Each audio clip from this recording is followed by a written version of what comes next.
Nashville. Demetria Kaladimos and Dan Miller with the news. Rudy Kalis sports. And Bill Hall's weather. Good evening, everyone. This is the scene at 6. While 2.5-year-old Brittany DeShields remains in intensive... Sounds interesting. See you a little later. Thanks, Rudy. Next on Impact 4, a night owl in tennis shoes. 54 years old. Some people think this man is crazy. You might think so, too. But this running man could care less. I'm Andy Pearson. You'll meet one of Nashville's fixtures in the middle of the night. Coming up next in Impact 4.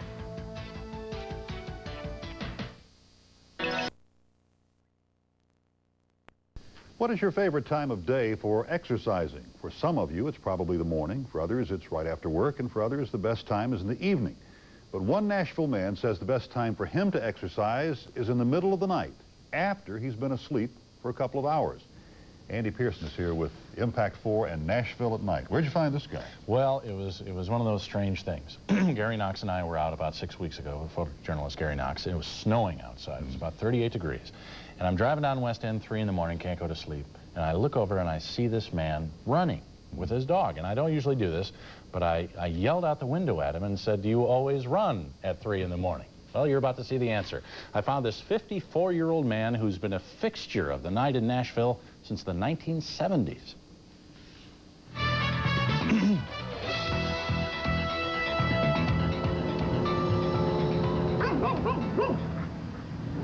It's a time when the city neither stops nor goes, only flashes yellow. When the wind blows coldest. When sounds that would be buried in daylight come alive over the nighttime stillness. A time of day most men and beast would not claim as their own, except for a select few. Hey, 2 o'clock until 4 o'clock. That's my time. If I'm in New York, if I'm in Chicago, if I'm in Phoenix, and I've been, all these places, everywhere I am at this time of morning, I get up and I do me an hour and 25, 30 minutes. Move on, dog. I've been running since about 1976. And I love to run at night because I'm the only one out here.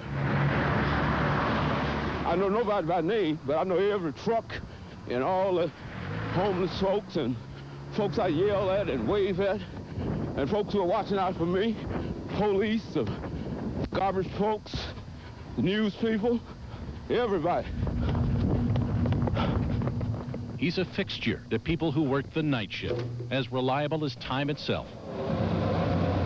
No, they see me, but they really don't know who I am. Every now and then, I'll talk to one person or something, but 90% of them don't know who I am, have no idea. They only know they see me out here almost every morning, about the same time. He's the running man.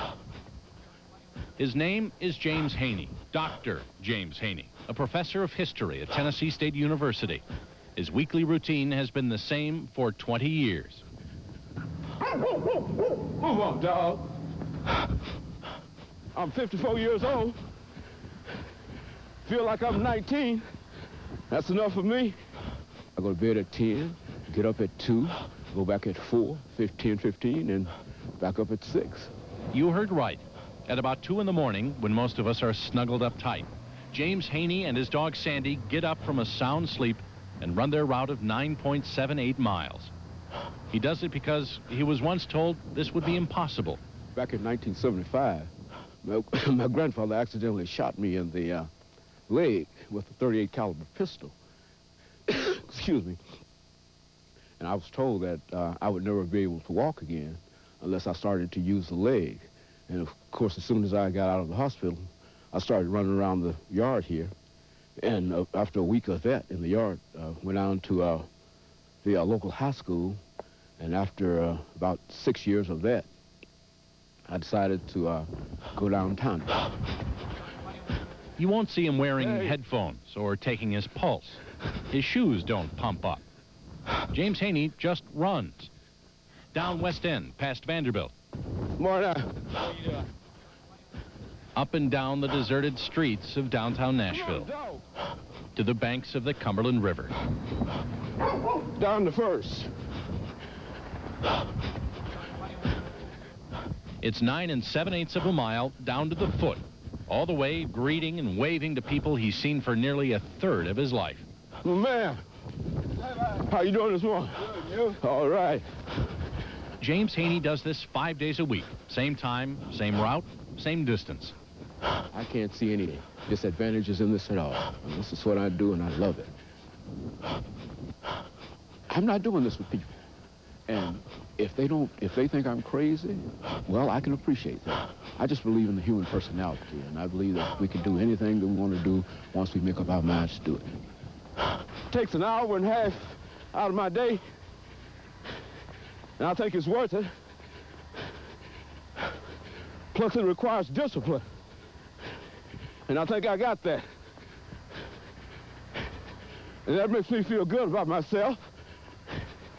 Gives me greater self-esteem, and I can get out and meet the world better. As he makes that last block toward home, there's no one there. No welcoming committee at the finish line. No one to notice. Before he goes back to his wife and children in his warm bed, there's always a prayer of thanks that he's been able to put one foot in front of the other for another night. Oh, thank you, Lord.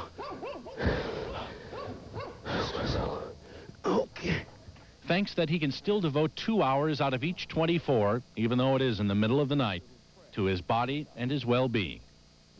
Thanks that there is life, and that life is good. Very few people that I grew up with are alive today, you see, and many of them have died of heart attacks and strokes and violence and whatnot, but Dr. Haney keeps pushing on. And I tell folks that I'm going to be around here a long, long time. I'm going to be around here at least 100 plus. You know, I mean, that's what I'm looking for, you know. In fact, Dr. Haney says he plans to live to be 120. Very Willard Scott. Now, does the doctor ever have problems out there? Anybody ever attack him or try to rob him or anything? Never. In 20 years. Really? Never had a problem. In all those cities, too. But he says the biggest threat is the cars.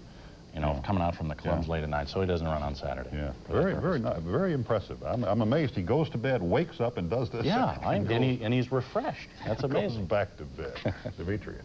Ahead on the scene at 6, they don't call him Mr. Fix-It for nothing.